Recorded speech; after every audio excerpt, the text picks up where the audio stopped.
રડતી ઉંમરે સુમધુર ગાઈ રહેલ આ વિદ્યાર્થીઓ વડોદરામાં આવેલ મહારાજા સયાજીરાવ યુનિવર્સિટીની પરફોર્મિંગ આર્ટ્સ ફેકલ્ટીના છે। અહીંયા 17 થી 70 વર્ષના લોકો કલાનું શિક્ષણ મેળવે છે।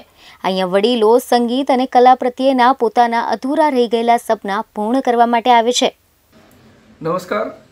ફેકલ્ટી ઓફ પરફોર્મિંગ આર્ટ્સની સ્થાપના 1886માં છોકરાઓની ગાયન શાળા તરીકે થઈ છે અને મહારાજા સયાજીરાવજીના માર્ગદર્શન હેઠળ પ્રોફેસર મોલાબક્ષની નિયુક્તિ આ સંગીત ગાયન શાળા માટે થઈ।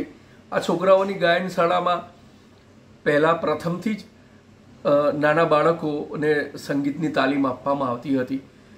આજે વર્તમાનની અંદર 5મું ધોરણ પાસ હોય એવા વિદ્યાર્થીઓને આપણે સંગીતની તાલીમ આપીએ છીએ, જેના કારણે એમાં પહેલેથી જ ભારતીય સંસ્કૃતિના સંગીતના સંસ્કાર એની અંદર સ્થાપિત થાય।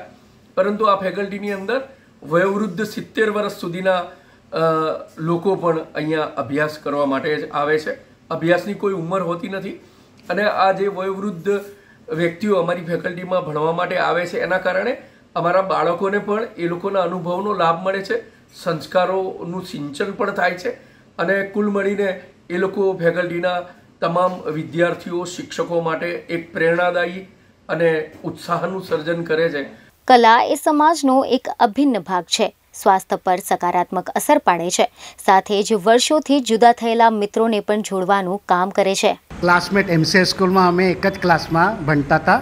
પછી અહીંયા આવ્યા પછી મને લાગ્યું હતું કે અમને કંઈક જોયા છે, એટલે એક વખત ફી વખતે ઓળખાણ થઈ કે નામ શું, તો મેં કહું આ બેચમાં હું પણ હતો, એટલે પછી ઓળખાણ રિન્યુ થઈ અને હવે અમારો એમસીએ સ્કૂલનો જે ગ્રુપ છે 1976નો તે એટલો બધો એક્ટિવ છે કે આજે હવે આ ઇન્ટરવ્યૂ પછી તો મને લાગે છે કે બધાના કોમ્પ્લિમેન્ટ્સ આવશે, પણ due to this reason we met together again after 40-50 years. જીવનભર મહેનત કરી પોતાની કારકિર્દીમાં સફળતાપૂર્વક કામ કરીને અહીંયા પોતાનો શોખ પૂરો કરવા માટે આવતા વડીલો પોતાની ખુશીની સાથે સંસ્કૃતિને પણ જીવિત રાખે છે। अपने देश की रक्षा की शपथ लेने के बावजूद उसने अपने आँख अपने कान बंद करने से कर दिया इनकार। इसे तो दंड मिलना ही चाहिए, मृत्यु दंड। आर्मी एक्ट 69 तथा इंडियन पेनल कोड की दफा 302 के अनुसार हर हालत में दंड मिलना चाहिए।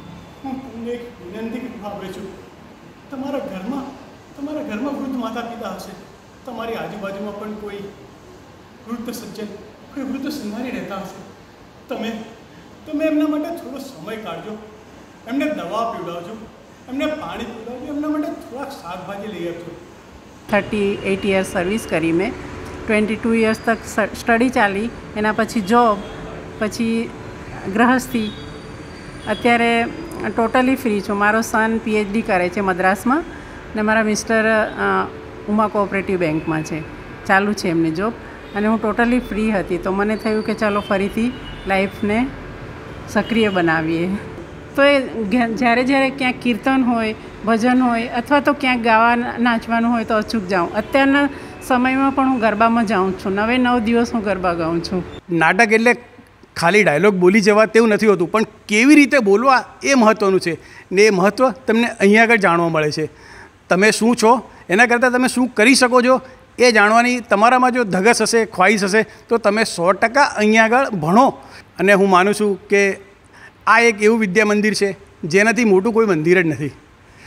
તમે અહીંયા આગળ આવો, તમારી પોતાની ક્ષમતાનો લાભ લો ને એને આગળ વધારો, એવી મારી આશા। એટલે રિટાયર થઈને પછી અહીંયા ખૂબ અઘરો ટેસ્ટ હોય છે, ટેસ્ટ આપ્યો અને પાસ પણ થઈ ગયો। એક ચેલેન્જ હતી અમારા માટે અને પહેલા વર્ષમાં પ્રવેશ લીધો અને આટલી 130 વર્ષ જૂની આ ફેકલ્ટીની અંદર આવતા ખૂબ જ રોમાંચ અનુભવ્યો।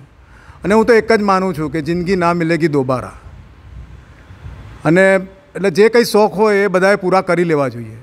એક અલગ જ પ્રકારની જિંદગી અહીંયા જીવવા મળે છે। અહીંયા બધા જ જનરેશનના લોકો છે, પણ ક્યારેય મેં એ લોકોને એવું નથી લાગવા દીધું કે હું આમ છું કે તેમ છું કે હું આટલી ઉંમરનો છું। હું પણ એમની જેટલી જ ઉંમરનો થઈ ગયો છું।